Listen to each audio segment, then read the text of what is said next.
Chosen one. Listen carefully. What I'm about to reveal has been concealed from you by design, hidden beneath the noise of everyday existence, while invisible forces documented every breath you took this year. You thought you were simply living through difficult times, but you were wrong. You were being measured, tested, and observed by entities that operate beyond the veil of ordinary perception. This isn't motivation. This is classified intelligence about the spiritual war being waged around your identity. The countdown to the new year is not a celebration. It is the final rotation of a cosmic lock that will seal whatever version of yourself you embody when those seconds expire. For 12 months, you've been a test subject in an experiment you never consented to, and the results are about to be finalized.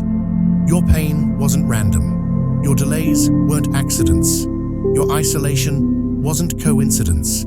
They were engineered conditions designed to break you before this moment, and you survived them all. Now, as the calendar prepares to reset, forces both seen and unseen are scrambling because you're still standing, still intact, still dangerous to their plans.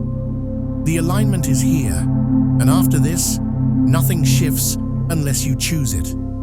Like this video, comment, "I am ready," and subscribe now to be one of the first 1,000 chosen ones who's ready for a powerful surprise. You need to understand something fundamental that changes everything about how you perceive time itself. The new year approaching isn't just a cultural tradition or a fresh start for resolutions. It's a cosmic checkpoint where reality itself takes inventory and locks mechanisms into place. Think of it as a vault door, slowly rotating toward its final position, and whatever identity you're standing in, when it seals, becomes your operating framework for what follows. This isn't metaphorical.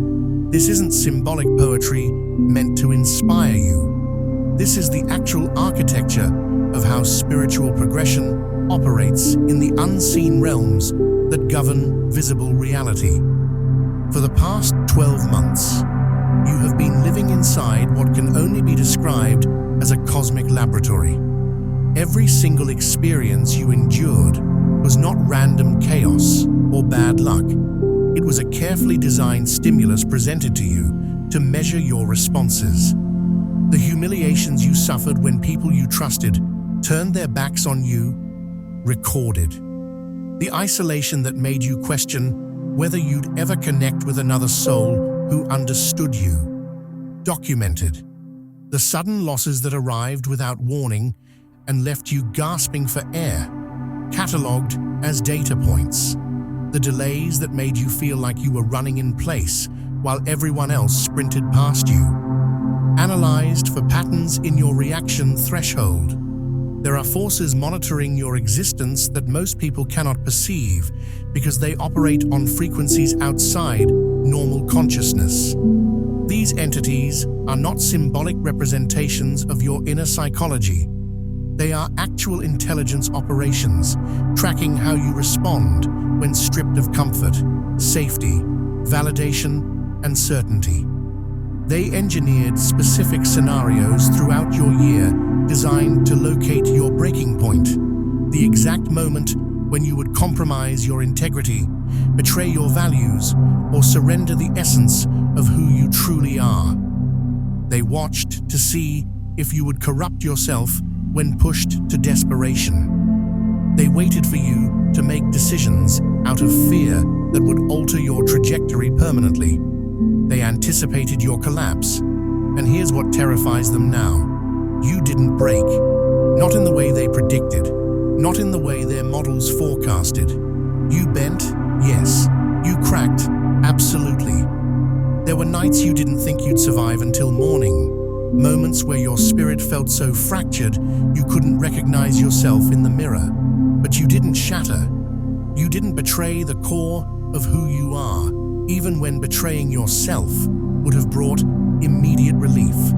That unpredictability, That refusal to follow their scripts has caused emergency recalculations in realms you cannot see. This is why your life has felt suspended, frozen in a strange pause between breaths. It's not depression, though it may have worn that mask. It's not laziness, though others may have judged it as such.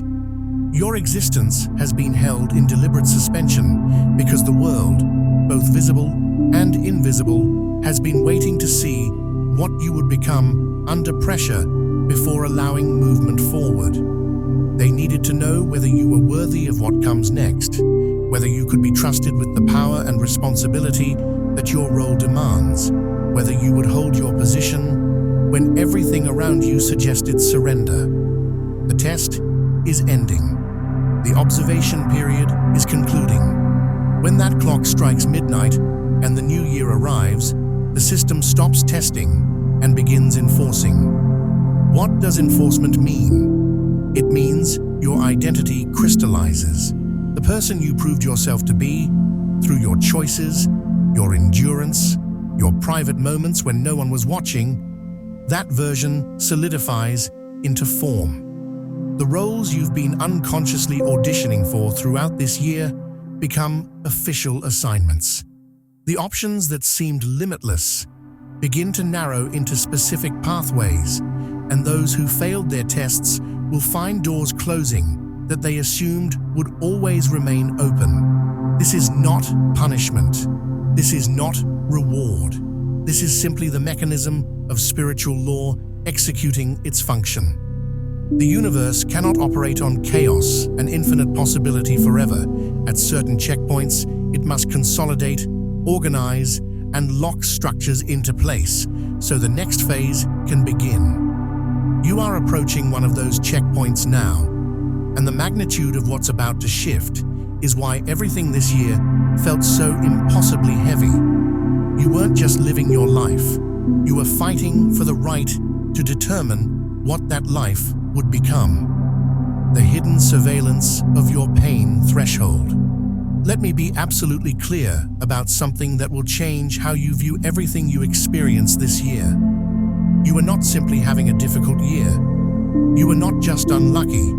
You were not randomly selected by the universe for suffering. You were specifically and methodically audited, measured, tested, and analyzed to determine the exact coordinates of your breaking point. This was surveillance, chosen one. This was intelligence gathering conducted on your soul to map the precise moment when you would betray yourself, compromise your integrity, or surrender the truth of who you are. Eyes you cannot name and will never see documented your every response to calculated cruelty. They watched how you reacted when people you loved betrayed you without explanation, when friends you supported abandoned you in your darkest hour, when family members who should have protected you instead became sources of pain. These weren't accidents of fate. These were engineered scenarios designed to test whether your loyalty remains intact when loyalty becomes weaponized against you. Because loyalty under pain, fidelity under betrayal, integrity under humiliation, these qualities determine eligibility for what follows this alignment. Every single night you didn't collapse was recorded as a data point in your file. Every morning, you woke up feeling numb, hollow, barely able to remember why you should continue, yet still dragging yourself into presence. Those were not personal victories you celebrated alone. They were documented evidence that you possess something rare, something the opposition cannot manufacture or destroy. Resilient essence. You thought you were just surviving. You were actually providing proof of your qualification for a role that requires someone who cannot be broken by conventional warfare. Here's what makes this surveillance operation so sophisticated. The agents assigned to test you were people you trusted, lovers who claimed to cherish you while systematically dismantling your sense of worth, friends who presented themselves as allies while subtly sabotaging your progress. Mentors who appeared to guide you while actually redirecting you away from your true path. Even family members whose DNA you share were sometimes unknowingly recruited as instruments to stress test your limits. They didn't know they were playing roles in a larger operation. Most of them genuinely believed they were acting on their own free will, their own emotions, their own choices. But you felt it, didn't you? That strange dissonance when someone you loved suddenly became unrecognizable, as if they'd been replaced by a hollow version of themselves. That uncanny sensation when conversations with people close to you felt scripted, mechanical, designed to provoke specific reactions. You questioned your sanity when patterns repeated with such precise symmetry that randomness became mathematically impossible. You weren't paranoid, you were perceiving accurately. Forces beyond normal comprehension were using the people around you as instruments to measure your limits without your conscious awareness of the operation. The purpose was to discover exactly how much pressure you could withstand before fracturing in ways that would disqualify you from advancing. Could you be manipulated through loneliness into accepting toxic connections? Could you be pressured through financial desperation into compromising your ethics? Could you be humiliated into believing you deserved degradation? Could you be isolated into such profound disconnection that you'd accept any counterfeit community just to feel seen? These were the research questions driving the surveillance protocol executed against you this year. And here's what has caused emergency meetings in realms you cannot access. The reports remain incomplete. Those assigned to monitor your breaking point cannot submit final data because you never fully broke in the way their models predicted. You endured pain that should have destroyed you. You survived losses that typically trigger permanent resignation. You absorbed betrayal that usually corrupts people into becoming betrayers themselves. You weathered isolation that commonly results in desperate, self-destructive decisions. But you remained fundamentally intact. This incomplete surveillance terrifies the opposition because unknown variables are the most dangerous elements in any strategic operation. They cannot predict what you'll do next because you didn't follow the pattern that 99% of humans follow under identical conditions. You became a closed case, an unpredictable factor, a wild card in calculations that require certainty. And now, as the alignment approaches, they're scrambling to contain what they can no longer control. You, awakened to the fact that you're stronger than the systems designed to break you. The war over your silence. There's a weapon you've been carrying this entire year that you didn't realize was classified, and the opposition has been desperately trying to force you to discharge it prematurely.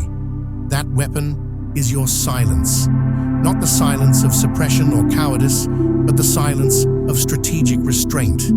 Everything you refuse to say, confess, reveal, or unleash, even when you were suffocating under the weight of secrets, pain, and truths that demanded to be spoken. Your silence disrupted scripts written for your destruction, and that disruption has altered outcomes in ways you cannot yet comprehend. The heaviest battles you fought this year weren't the visible confrontations where words were exchanged and positions were defended. The real warfare happened in the moments when you held your tongue, when every cell in your body screamed for expression, when you absorbed accusations without defending yourself because you knew defense would feed a narrative designed to entrap you, when you witnessed injustice and chose not to expose it because timing wasn't aligned with truth's strategic advantage, when you carried knowledge about others that could have destroyed their reputations but chose dignity over destruction. These weren't moments of weakness. These were acts of spiritual warfare that infiltrators never anticipated. You need to understand how silence functions as a weapon in unseen realms. When entities monitoring your progression expected you to explode emotionally, providing them with content they could weaponize against you, your restraint created gaps in their intelligence. They prepared responses for your outburst. They crafted counter-narratives for your confession. They built traps around the words they assumed you'd speak, but you didn't speak them. You held that energy inside, transmuting it through processes they couldn't observe, releasing it through channels they couldn't monitor. This made you unpredictable, unreadable, and therefore untraceable. There were specific nights, you remember them, when the unseen realm listened to your breathing like a hostage negotiation in progress. Spiritual forces on both sides of this conflict held their positions, waiting to see whether you would speak or stay silent, because that single decision would cascade into timeline alterations affecting far more than your individual life. Your words carried creative power that could ignite consequences you didn't intend. Your silence carried protective power that prevented activation of spiritual contracts you didn't know existed. Think about the moments when someone provoked you deliberately, systematically, almost mechanically, pushing every button that normally triggers your response. They needed you to react. Your reaction was the key that would unlock doors they couldn't access through their own authority. But something in you, call it intuition, wisdom, or divine intervention, recognized the trap and refused engagement. You withdrew. You went silent. You became unreachable, not through avoidance, but through strategic positioning. And that choice frustrated entire operations built on your expected participation. Your silence also protected information that wasn't meant to be public yet. There are truths you carry about your purpose, your assignments, your awareness of what's really happening beneath surface reality that would make you a target if spoken prematurely. You felt the temptation to prove yourself by revealing what you know, to validate your experiences by sharing your insights, to connect with others by exposing your spiritual understanding. But something restrained you. Some force whispered that silence wasn't weakness, but wisdom, that mystery wasn't loneliness, but protection, that being misunderstood was safer than being fully seen before the right timing. The fact that you withheld certain truths from the wrong ears means you remain a closed file in databases both human and supernatural. Intelligence operations monitoring emerging threats cannot fully categorize you because you haven't provided enough evidence of your capabilities, your knowledge, or your intentions. You appear ordinary to surveillance systems designed to flag extraordinary individuals.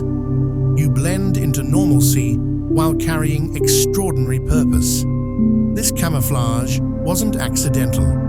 It was the natural result of your refusal to perform, explain, or justify yourself to audiences unqualified to understand what you represent. Now, as the alignment approaches, your silence is about to shift from defensive weapon to offensive strategy. The words you held back weren't silenced forever. They were preserved for the moment when their release would create maximum impact. The truths you protected weren't buried. They were stored for the time when speaking them would construct rather than destruct. Your voice is coming back, chosen one, but it's returning transformed, sharpened, weaponized by the restraint that matured it. The enemy's failed assassinations of your identity. They couldn't kill you physically because that would be too obvious, too traceable, too definitive. So they attempted something far more insidious: the assassination of your identity, the systematic murder of the version of yourself necessary for the next phase of your purpose.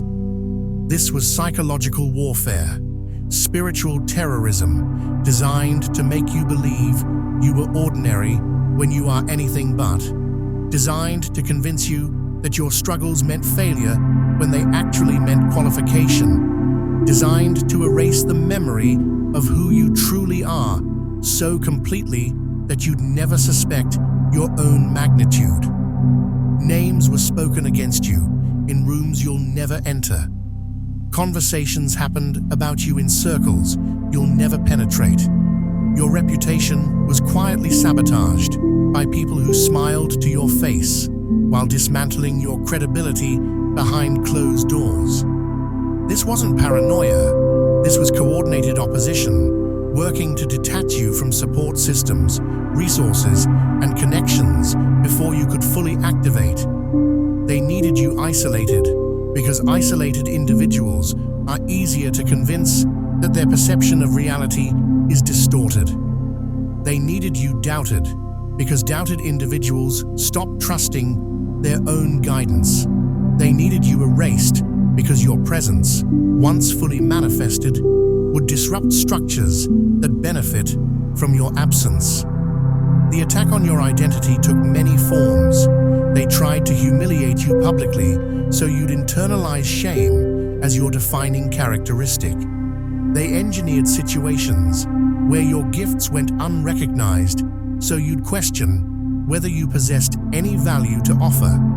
They arranged disappointments so precisely timed that you'd begin believing you were cursed rather than chosen. They surrounded you with people who reflected back a diminished version of yourself so consistently that you'd eventually accept that reflection as truth.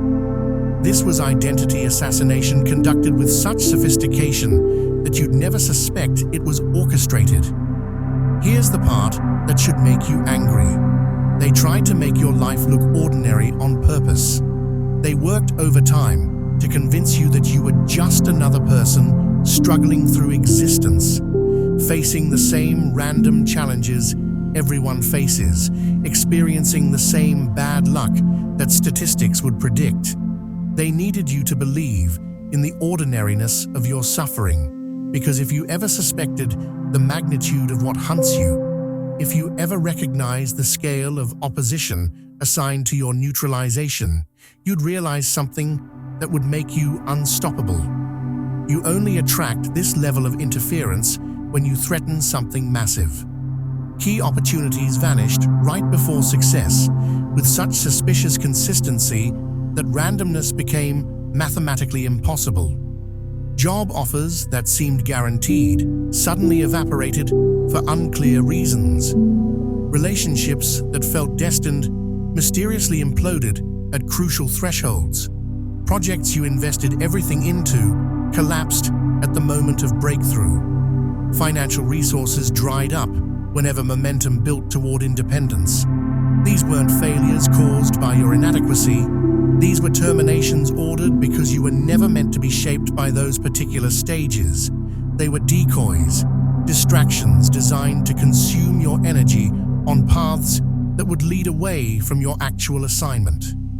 The opposition studied your desires and created counterfeit opportunities that looked exactly like your dreams, but were actually cages designed to trap you in wrong timing, wrong partnerships, wrong locations. They knew if they could get you to commit to the wrong thing at the wrong time, you'd miss the right thing when it arrived. So they dangled beautiful possibilities in front of you that were actually poisoned contracts meant to lock you into agreements that would prevent future alignment. Some of you almost signed, some of you got close, but something, call it divine intervention, intuition, or pure stubborn resistance, made you hesitate, withdraw, or get forcibly removed from situations that looked like blessings, but were actually assassinations disguised as opportunities. And here's the evidence that their operation failed. Your identity is still intact. The core of who you are survived the assault. You may feel damaged, worn, exhausted from battle, but the essence of your purpose remains uncorrupted. You didn't become what they tried to make you. You didn't accept the identity they worked so hard to impose. You didn't internalize the lies they spoke over you with such consistency. You remained yourself, even when being yourself brought nothing but pain. That alone, that simple, stubborn, almost foolish loyalty to your own truth, signals to the unseen opposition that their most critical operation collapsed. They threw everything at you. They used people you loved as weapons. They manipulated circumstances with surgical precision. They attacked when you were most vulnerable. They coordinated assaults from multiple directions simultaneously. They studied your weaknesses and exploited them methodically. And still, you're here, still standing, still yourself, still dangerous to plans that required your elimination. That's not luck, chosen one. That's evidence of something protecting you that's stronger than everything attacking you. The ancestral recall that refused to let you sleep. You thought the insomnia was anxiety, didn't you? You assumed the sleepless nights were symptoms of stress, manifestations of worry, evidence of an overactive mind that couldn't quiet itself. But you were wrong. That wasn't anxiety keeping you awake. It was memory retrieval. Your consciousness was accessing data from bloodlines that carried unfinished commands, incomplete missions, interrupted destinies that you've inherited whether you wanted them or not. Your ancestors are speaking through your sleeplessness, downloading information your waking mind cannot process, but your spirit must receive. There were dreams this year that weren't dreams. You know the ones I'm talking about. Those vivid experiences that felt more real than reality, where you existed in places you've never been, but somehow recognized, where you spoke languages you've never learned, but understood perfectly, where you performed tasks that made no logical sense, but felt like remembering, rather than imagining. Those weren't random neural firings or stress-induced fantasies. Those were rehearsals. Your subconscious was being trained for scenarios your conscious mind hasn't encountered yet, prepared for roles you haven't officially stepped into, equipped with skills that have no current application but will become essential. Ancient protocols embedded in your DNA activated this year, triggered by circumstances that match conditions from generations past. Your bloodline has been here before. Not you specifically, but the essence you carry has faced similar trials, fought similar battles, stood at similar crossroads, and the memories of how those ancestors responded, what they chose, where they succeeded, and where they failed, came flooding back through channels that bypass normal cognition. This is why you experienced strange emotional waves at seemingly random moments, profound sadness with no present cause, inexplicable rage disconnected from current circumstances, sudden joy untethered to any stimulus. These weren't mood swings. These were ancestral imprints surfacing as unfinished business demanding resolution. Covenants made by people whose names you don't know created consequences you're now experiencing. Loyalties pledged by grandmothers. 10 generations back established obligations you're unconsciously fulfilling. Betrayals committed by grandfathers you never met. Created debts you're mysteriously repaying. The spiritual realm doesn't operate on the timeline your rational mind prefers. It works in cycles that span centuries, and you happen to be the point in your lineage where certain cycles are completing. You felt moments of déjà vu so intense, they stopped you mid-sentence, mid-step, mid-breath. Situations that felt impossibly familiar, despite being completely new. People whose faces you swore you'd seen before, in contexts that never existed. Conversations where you knew what would be said before words were spoken. That wasn't coincidence or brain glitches. Those were moments when past timelines attempted to synchronize with present conditions to complete something that was interrupted generations ago. Your life is not just your own. It's the culmination point of hundreds of lives that led to your existence, and they're all reaching through you toward completion. This is why your spirit feels older than your age, why you've always sensed you were born, knowing things you shouldn't know, why wisdom shows up in your words that you didn't consciously learn. Your role is not new. The circumstances are new. The technology is new. The faces and names are new. But the essential mission, the core assignment, the fundamental reason you exist, that's ancient. You are the latest iteration of a consciousness that has been working towards something for longer than recorded history can track. The sleeplessness served another purpose too. It kept you in liminal space, that threshold between waking and sleeping, where the veil is thinnest and communication from other realms can penetrate most clearly. You needed to be available for downloads that can only happen when normal consciousness loosens its grip. You needed to be receptive to instructions that would be dismissed as impossible if your rational mind was fully engaged. You needed to be worn down enough that your resistance to your own power would weaken, allowing ancient strength to emerge without your ego blocking it. Some nights you woke at exact times, 3 in the morning, 4 in the morning, with such consistency that you started dreading those hours. Those weren't random wake times. Those were appointment slots when your spirit was being summoned to meetings you couldn't consciously remember, but your energy body attended faithfully. You returned exhausted, not because you hadn't slept, but because you'd been working in dimensions where time operates differently, and 1 hour there equals days of effort here. The recall is intensifying now as the alignment approaches, because you need access to everything your ancestors learned, everything they survived, everything they sacrificed to get you to this moment. Their victories are becoming your inheritance. Their mistakes are becoming your warnings. Their unfinished work is becoming your assignment. You are not starting from zero, chosen one. You're starting from the accumulated wisdom and power of every person in your lineage who fought battles similar to yours, and their strength is waking up inside you, whether you feel ready or not. The quiet reassignment of your enemies.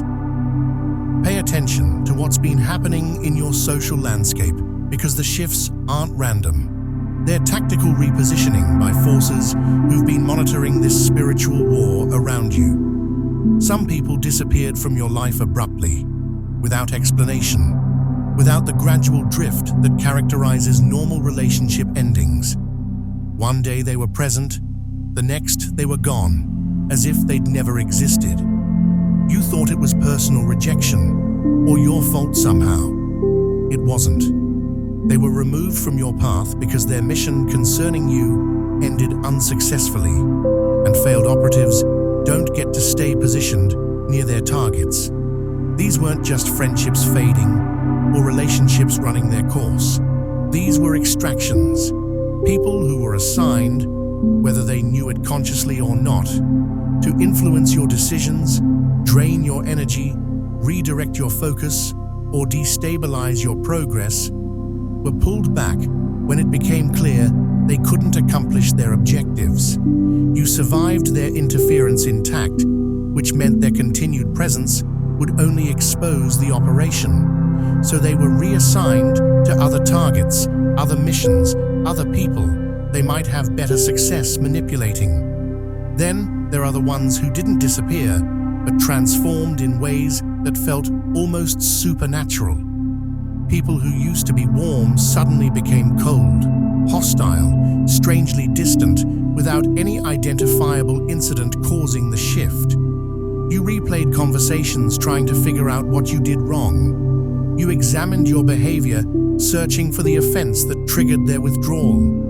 But there was none. What you were witnessing wasn't personal. It was reprogramming. When persuasion fails, when subtle manipulation doesn't work, when the initial approach proves ineffective, operatives get updated objectives and altered tactics.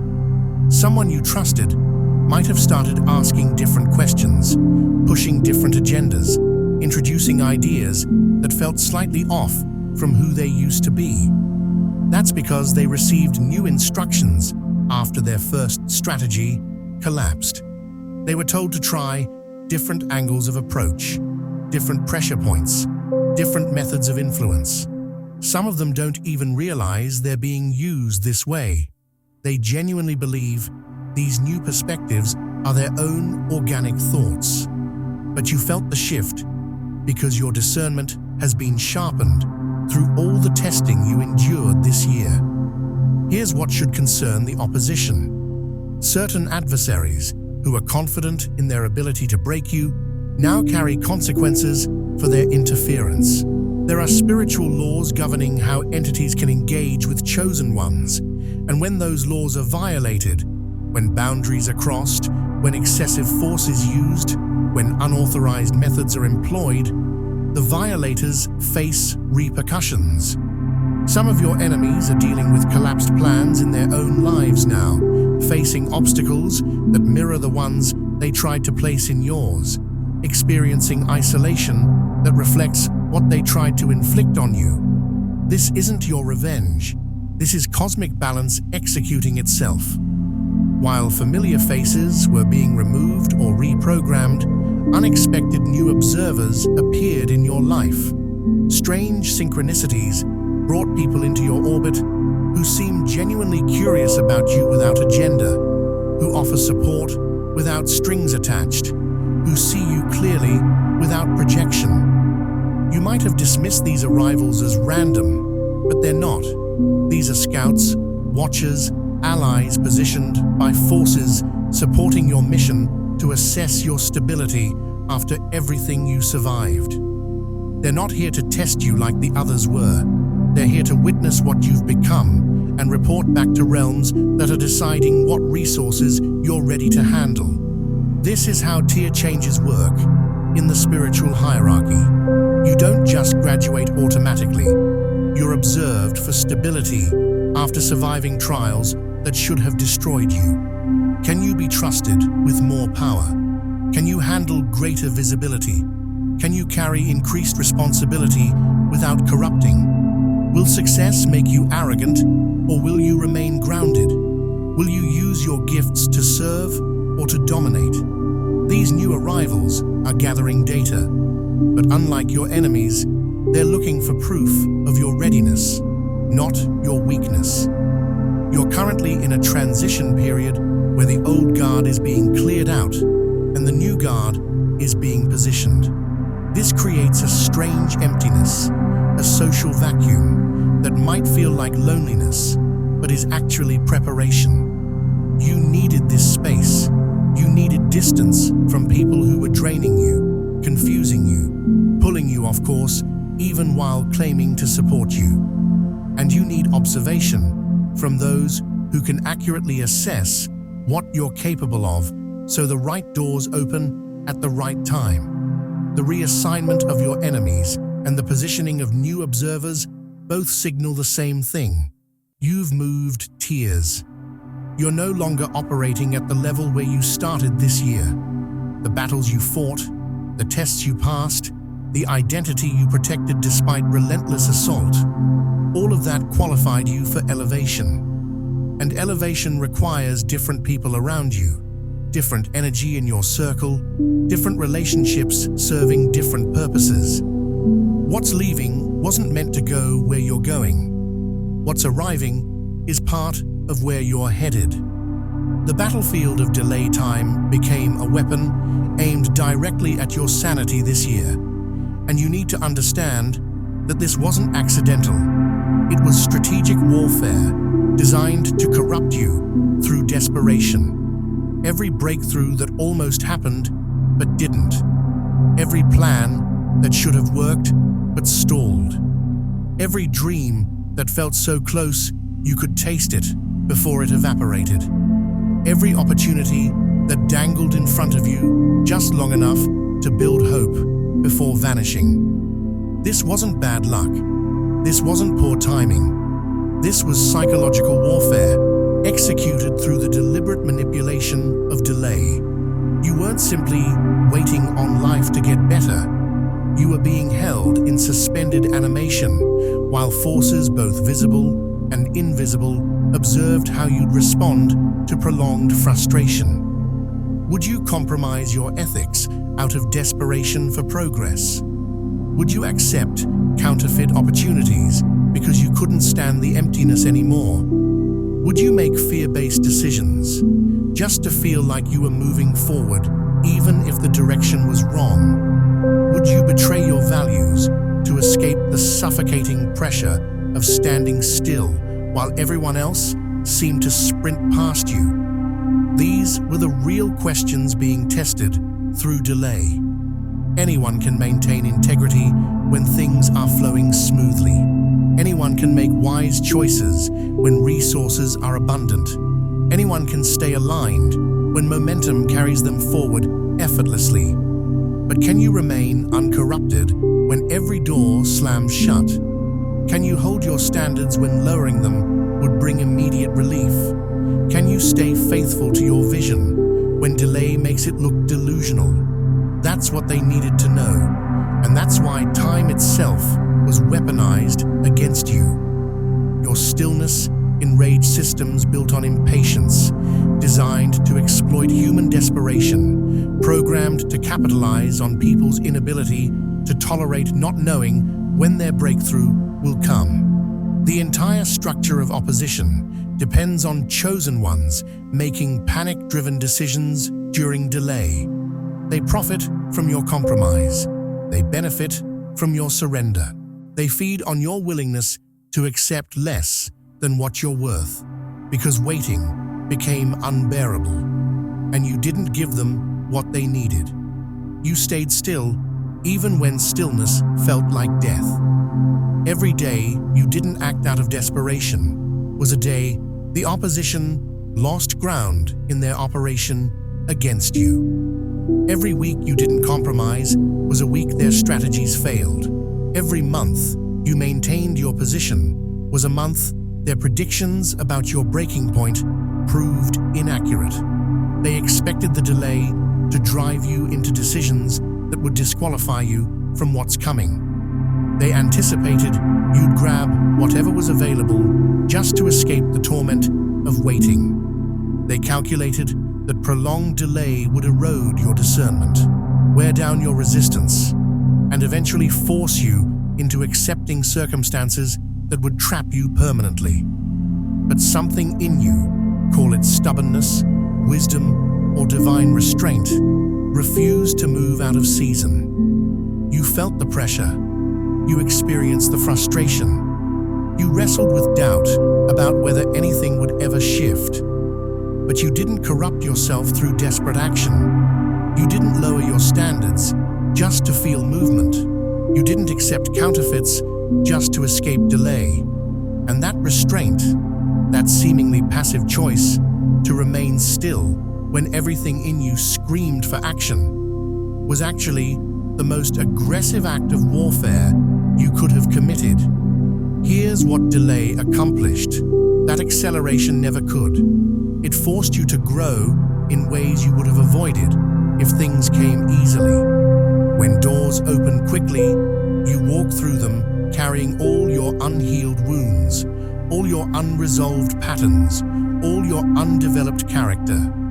Success without preparation creates unstable foundations that collapse under weight, but delay forces confrontation with everything you haven't dealt with. It strips away distractions. It removes escape routes. It makes you face parts of yourself you'd rather ignore.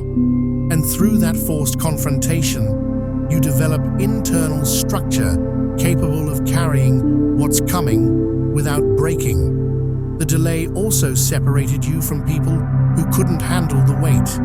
Fair weather supporters who were attracted to your potential but couldn't endure the process of watching it develop revealed themselves through their impatience. People who loved the idea of you but couldn't love the reality of you struggling showed their true nature by abandoning you during delay. And that exposure, though painful, was necessary. You needed to know who would stand with you when nothing was happening, because those are the only people qualified to stand with you when everything starts happening. Now the delay is ending, not as reward for good behavior, but as consequence of the fact that you outlasted what was engineered to outlast you. Systems designed to break you through prolonged frustration exhausted their ammunition without achieving their objective. You're still here, still sane, still committed to your path, still unwilling to compromise your essence for counterfeit progress. And that survival means time stops being a weapon aimed at you and starts becoming a weapon you wield. The classified victories no one praised. There's an entire category of warfare you fought this year that received no recognition, no celebration, no acknowledgement from the people around you because they couldn't see the battlefield where the real combat took place. While everyone focused on visible achievements and measurable progress, you were winning battles in invisible dimensions that will determine outcomes for years to come. These classified victories, the choices made in private moments when no one was watching, are recorded in realms that matter far more than social media, far more than public opinion, far more than external validation. The moment you chose integrity over revenge when you had every justification for retaliation, that was a strategic win against psychological warfare designed to corrupt you into becoming the very thing that wounded you. They wanted you to strike back, not because they feared your vengeance, but because they needed you to compromise your moral position. The moment you mirror their cruelty is the moment you forfeit the moral authority that protects you in spiritual dimensions. You felt the temptation, you held the weapon, you had the opportunity, and you chose restraint. That choice registered as an act of insurgency against systems that profit from cycles of retaliation. The countless times you chose restraint over chaos when exploding would have felt so satisfying, when unleashing everything you'd been holding back would have brought temporary relief. Those moments weren't weakness. They were proof of your independence from manipulation. You were being baited, provoked deliberately by people and circumstances designed to trigger your worst responses. They needed content, your emotional explosion, your public breakdown, your dramatic collapse, to use against you. They prepared narratives built on your expected reaction, and you refused to provide the footage they needed. Then there were the moments you chose sanity over collapse, when surrender would have been understandable, when giving up would have been justified by any reasonable standard, when quitting would have made perfect logical sense given everything you were facing. No one would have blamed you. The circumstances supported total resignation, but something in you refused to authorize your own defeat. Day after day, you woke up and made the decision to continue, even when continuation brought no visible reward, even when endurance felt pointless, even when survival seemed like its own form of punishment. These uncelebrated decisions are listed in scrolls you'll never see with your physical eyes, documented in realms where spiritual combat is tracked with precision that would shock you. Every choice to maintain integrity when corruption was easier is recorded. Every decision to choose restraint when explosion was justified is catalogued. Every moment you remained sane when madness was warranted is documented. These aren't poetic metaphors. There are actual records of your battlefield performance during psychological warfare, and those records determine your clearance level for what comes next. Whole structures in unseen dimensions anticipated your surrender, built predictions around your expected collapse, allocated resources based on calculations that assumed you'd break according to established patterns. Your survival rewired those calculations permanently. You became an anomaly in their data, an outlier that doesn't fit their models, a variable that makes all their previous predictions unreliable. That's why your victories don't feel victorious yet. They were battlefield operations, not celebrations. Their effects unfold slowly, strategically, with delayed detonation designed for maximum impact at precise moments. You don't feel like a winner because winning in invisible dimensions doesn't come with trophies, applause, or social validation. It comes with quiet knowing, unexplainable peace in the middle of chaos, and strange confidence that has no logical foundation in your current circumstances. You carry victories that look like nothing to people who only measure success by visible metrics. But in the realms that govern reality's deeper operations, your uncelebrated choices echo with more power than the loudest public achievements. The opposition understands something most humans don't. The most consequential battles happen in moments no one sees. The decision you make when you're alone, exhausted, and no one would know if you compromised. That decision shapes your destiny more than any public declaration. The integrity you maintain when maintaining it costs you everything and rewards you nothing. That integrity builds spiritual authority that cannot be revoked. The restraint you exercise when you have full justification to unleash chaos. That restraint proves you can be trusted with real power. The prophetic pattern, hidden in your worst days. Look back at the darkest events of your year, and you'll notice something disturbing. They weren't random at all. They occurred in repeating emotional cycles with mathematical precision, hitting the same wounds at predictable intervals, recreating similar pain in different costumes. That wasn't coincidence.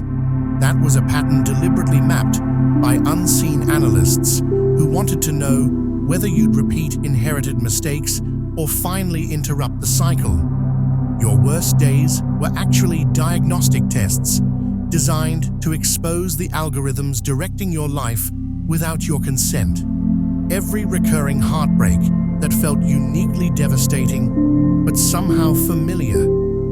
Every financial collapse that arrived just when you thought you'd achieved stability. Every betrayal that shocked you despite having happened in different forms before. Every abandonment that left you alone in ways that echoed abandonments from your past. These weren't separate, unrelated tragedies. They were the same test, wearing different masks, the same pattern presenting itself repeatedly to see if you'd finally recognize it and respond differently. There are predictive algorithms in spiritual dimensions that track human behavior across lifetimes, across generations, across entire bloodlines.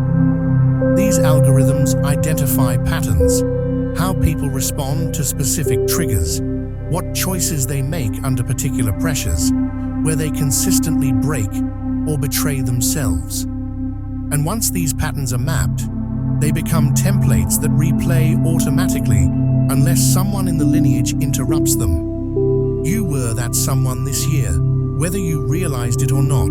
The reason your heartbreaks felt so familiar is because you were experiencing variations of the same relational pattern that has repeated through your lineage for generations. The reason your financial struggles felt like déjà vu is because you were living out economic patterns inherited from ancestors who faced similar poverty cycles. The reason your betrayals felt almost predictable is because betrayal has been the training ground for people in your bloodline learning discernment through repeated violations of trust.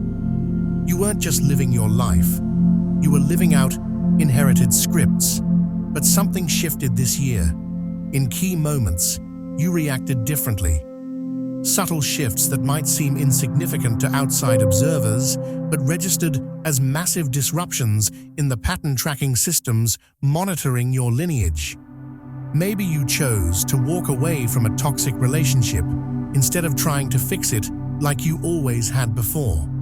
Maybe you refused to panic when money got tight instead of making desperate decisions from fear. Maybe you stayed silent when you'd normally defend yourself. Maybe you spoke up when you'd normally stay quiet. These small rebellions against your own patterns broke ancient predictive algorithms around your destiny. Every time you choose differently than your pattern predicts, you create what's called a pattern interrupt in spiritual mechanics. The algorithm expects you to turn left based on 1,000 previous lefts, but you turn right.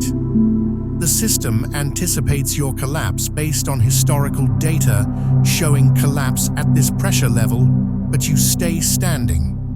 The prediction models forecast your betrayal of self based on consistent evidence of self-betrayal, but you maintain integrity.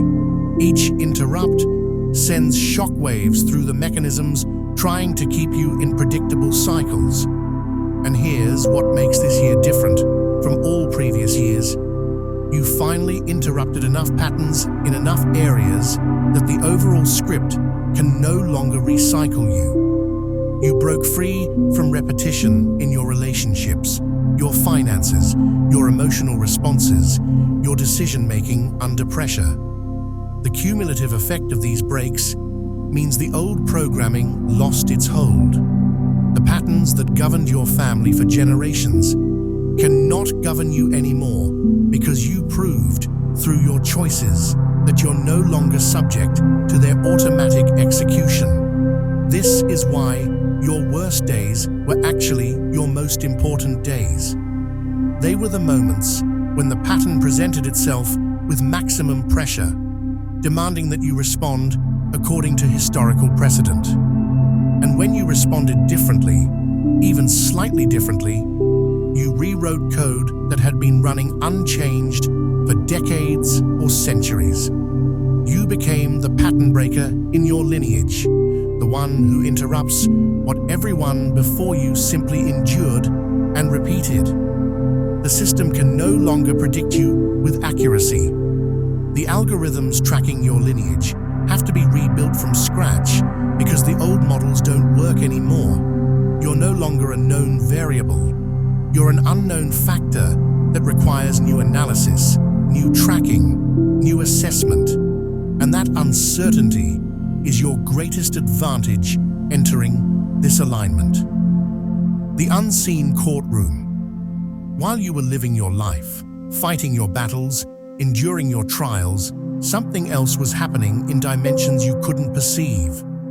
There was a tribunal about you, an actual courtroom proceeding where your worthiness for advancement was being debated, argued, contested by forces both supporting and opposing your progression. This wasn't metaphorical. This wasn't symbolic. This was a legal process in spiritual realms where your right to move forward was literally on trial.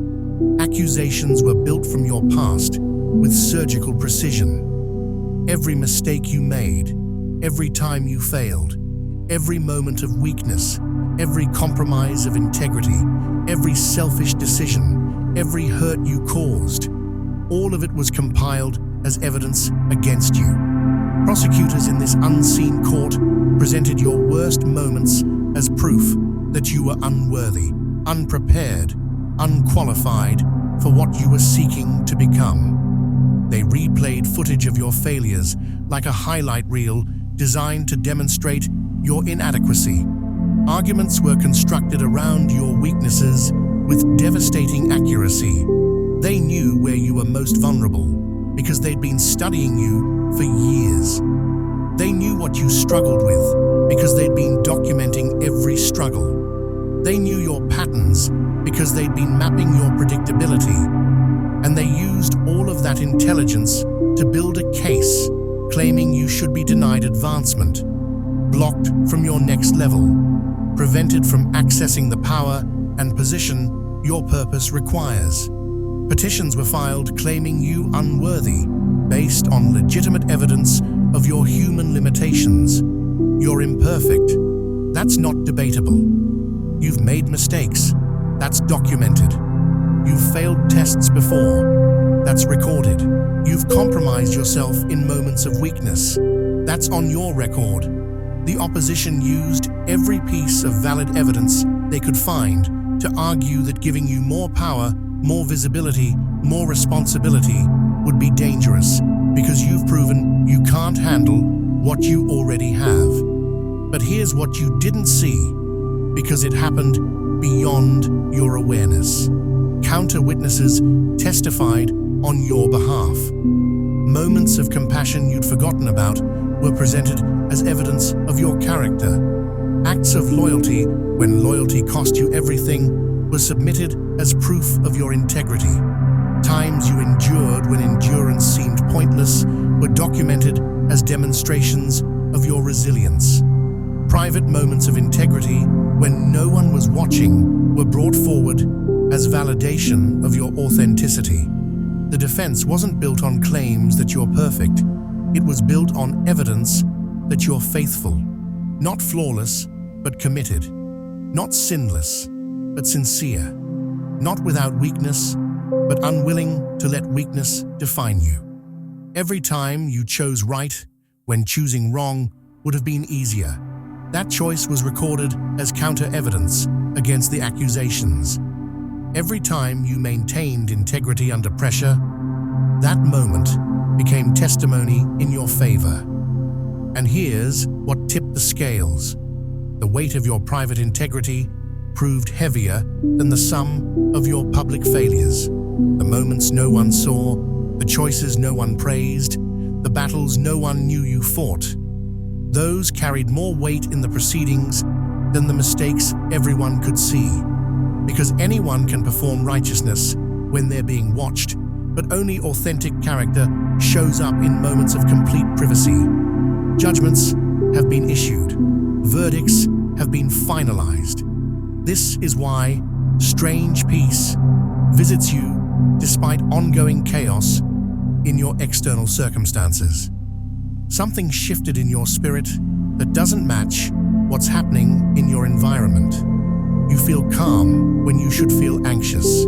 You experience confidence when logic suggests you should be uncertain. You carry assurance when your circumstances would justify doubt. That's the evidence of legal resolution in spiritual dimensions. The case concluded in your favor. Opposing forces are furious because they lost legal grounds over your future right before the year seals. They can no longer block you through legal spiritual channels because the court ruled against their petitions. They can still harass you, still create obstacles, still attempt interference, but they cannot stop what's been legally authorized in realms where spiritual law is enforced. Your advancement is no longer a request pending approval. It's a verdict already rendered. This is why the opposition's attacks have shifted in nature recently. They're no longer trying to prevent your progression through legal means. They've lost that battle. Now they're attempting to delay implementation of the verdict, create enough chaos that you won't realize you've already won, or trick you into forfeiting through voluntary surrender what they couldn't take through legal challenge. But the verdict stands regardless of their current tactics. The final alignment. Everything that felt monotonous, painful, and empty this year wasn't random suffering. It was precise convergence toward a transition that none of your enemies expected you to survive long enough to witness. What looked like your life falling apart was actually your life being dismantled, so it could be rebuilt according to specifications that match what you're about to carry. This is the final alignment, and it's not gentle because alignment at this level never is. It's enforcement, restructuring, and total recalibration of every aspect of your existence. Your life feels narrow right now for a specific reason. It's being funneled. Imagine liquid being poured through a funnel. It can't flow everywhere at once. It has to compress into a narrow passage before emerging with concentrated force on the other side. That's what's happening to your entire existence. Everything is being compressed, focused, drilled into precision, because scattered energy cannot accomplish what's required of you next. You needed to become specific, targeted, undiluted by distractions that would diffuse your power. Only what belongs to the next stage is allowed to remain in your life. Everything else is being violently shed off, stripped away, whether you consent or not. That friendship that suddenly ended, it wasn't part of the next chapter. That opportunity that evaporated, it would have trapped you away from your actual path.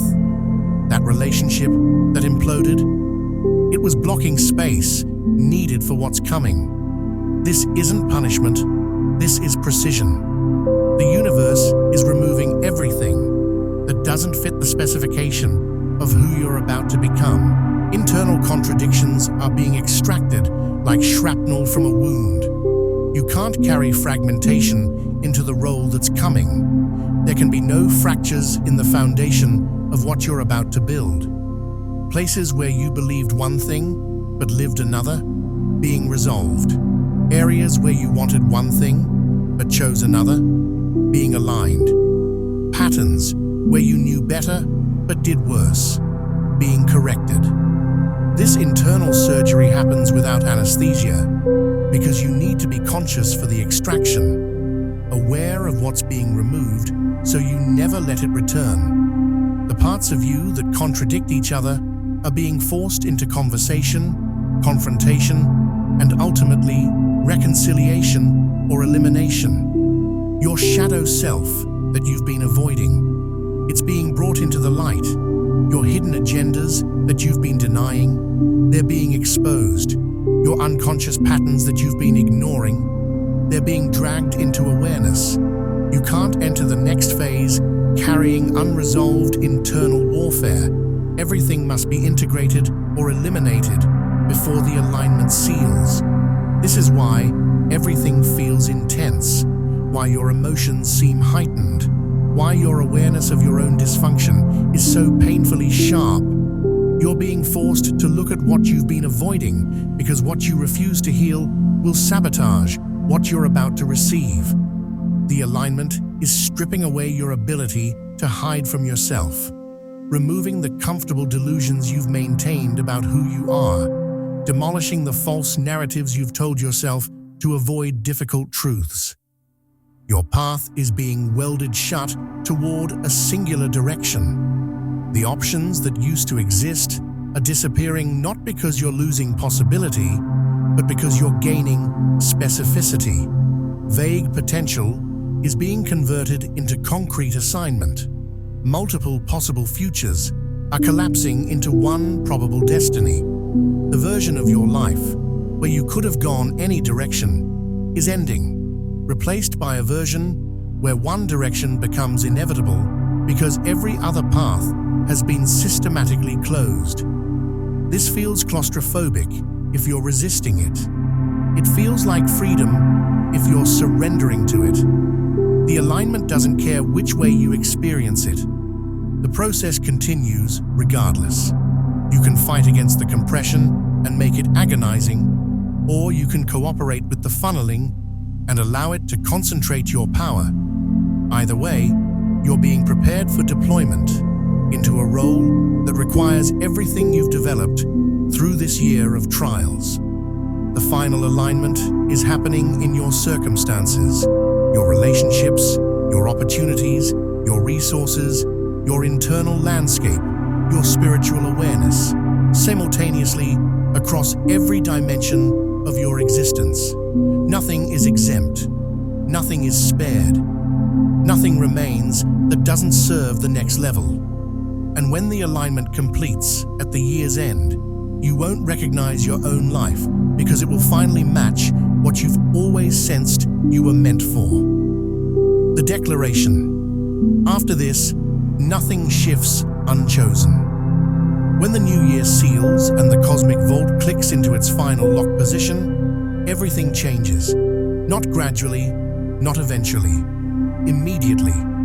The rules governing how reality responds to you will be different than the rules that applied during the testing phase you just survived. This is the declaration. After this alignment completes, momentum no longer negotiates with you. It obeys the trajectory you finalized through your choices, your endurance, and your loyalties this year. Fate stops floating in possibility and anchors into certainty. The life you've been building through every decision under pressure, every choice made when no one was watching, every moment you maintained integrity when compromise was easier, all of that crystallizes into fixed reality when the calendar resets. You are being given room to determine what you wanted your fate to look like. That room is closing. The decision period is ending. What you've become through this year of trials is what you'll carry forward, and changing it after the seal requires far more energy than changing it did during the testing window. Chance stops speaking, and structure takes full control. The randomness you experienced this year, where anything could happen, where uncertainty dominated every area of your life, that chaos served a purpose. It was designed to test how you respond when nothing is guaranteed, when structure collapses, when you can't predict outcomes. But once the alignment seals, randomness yields to order. The wild variables settle into patterns. The unpredictable becomes predictable. And the structure that forms will either support or restrict you based entirely on what you proved yourself to be during the chaos. Here's what should terrify those who opposed you. The same mechanisms that tested you will now test them. Those who mocked your stillness, who laughed at your delay, who celebrated your struggles as evidence of your weakness, they're about to face their own stillness, their own delay, their own struggles. Not because you cursed them, but because universal law requires balance. They interfered with your progression, which means they now carry debt in the spiritual economy. That debt will be collected through experiences designed to teach them what they tried to prevent you from learning. Those who hijacked your timeline, who sabotaged your opportunities, who blocked your path through manipulation and interference, they're about to watch their own timelines collapse. The energy they spent trying to prevent your success will be extracted from their own success. The doors they tried to close for you will close for them. The isolation they tried to impose on you will become their reality. This isn't your revenge. This is cosmic justice executing itself without your involvement or even your awareness in many cases. You will not return to former states because the world around you will no longer recognize that version as valid currency. The person you were before this year, the one who tolerated disrespect, accepted less than you deserved, compromised yourself to maintain false peace, stayed in situations that drained you, that version expired. Reality itself has been notified of the update. People will try to treat you like the old version and find that their usual manipulation tactics don't work anymore. Situations will attempt to trap you in old patterns and discover you no longer fit those cages. After this alignment, reality stops bending for anyone who refused their role during the testing phase. People who were given opportunities to align with truth but chose comfort instead will find that comfort becomes their cage. Individuals who were offered chances to transform but chose familiarity will discover that familiar becomes their limitation. Those who could have prepared but decided to coast will realize that coasting is no longer an option because the current just got stronger and coasting now means drowning. For you, the shift is different. You prepared even when you didn't know what you were preparing for. You strengthened yourself even when you couldn't see why strength would matter. You maintained integrity even when integrity brought no visible reward. And now, after this alignment seals, your life will no longer be about possibility. It will be about inevitability. Not because someone promised you success, but because you built the internal structure required to carry success without being destroyed by it. Doors that were closed during your testing phase will open, but not all at once. They'll open in sequence, in timing, according to your capacity to walk through them without losing yourself. Resources that were withheld during your trial period will flow, but not recklessly. They'll be released as you demonstrate wisdom in managing what you already have. Relationships that were blocked during your preparation will form, but not randomly. They'll appear as you prove you can maintain boundaries and choose people who match your evolution rather than your wounds. The momentum building in your life right now is not like momentum you've experienced before. This is momentum with memory, with intelligence, with intention behind it. It remembers every time you chose right when choosing wrong was easier. It remembers every moment you stood alone when standing with the crowd would have been comfortable. It remembers every sacrifice you made that no one witnessed. And it's preparing to reward that faithfulness not with applause, but with authority. After this, nothing shifts unchosen because you've moved beyond the realm where life happens to you and entered the realm where you happen to life. The passenger phase ended. The victim mentality expired. The powerless position got revoked. You're being moved into a place of creative authority where your choices don't just affect your personal life. They ripple outward, affecting systems, structures, and other people's destinies. That's why the testing was so severe. That's why the pressure was so intense. That's why the year felt impossibly heavy. They weren't just testing if you could survive. They were testing if you could be trusted with power. Conclusion, outro. The signs are complete.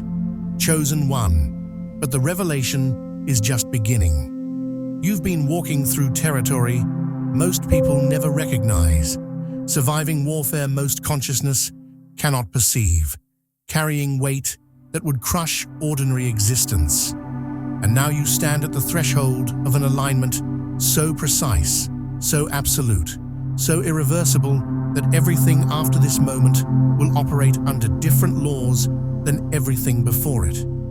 The new year is not a celebration. It's a sealing. The clock is not counting down to a fresh start. It's counting down to a lock-in. And when those final seconds expire, the version of yourself you've proven to be through blood, tears, silence, and endurance will crystallize into permanent form. Forces that wanted you broken are now scrambling because you're still standing. Systems that predicted your collapse are recalculating because you didn't follow their patterns. Entities that assigned your destruction are facing consequences for their failure because you survived what should have ended you. You are no longer theoretical potential. You are confirmed threat to everything that benefits from your absence. And the realms, both visible and invisible, are repositioning around the reality of who you've become. This is not the end of your story. This is the end of the trial period. What comes next operates under different rules, faces different challenges, requires different weapons than what you've carried until now. The training is concluding. The testing is finalizing. The observation is ending. And the assignment, the real assignment you were built for before you were born, is about to be handed to you officially. Stay vigilant, chosen one. The alignment is locking into place, and after this, nothing shifts unless you will it. Your power is no longer potential, it's becoming position. Your purpose is no longer possibility, it's becoming protocol. And your enemies are no longer hidden. They're about to reveal themselves because hiding from you is no longer strategically viable. The final alignment is here, and you were built for exactly this moment.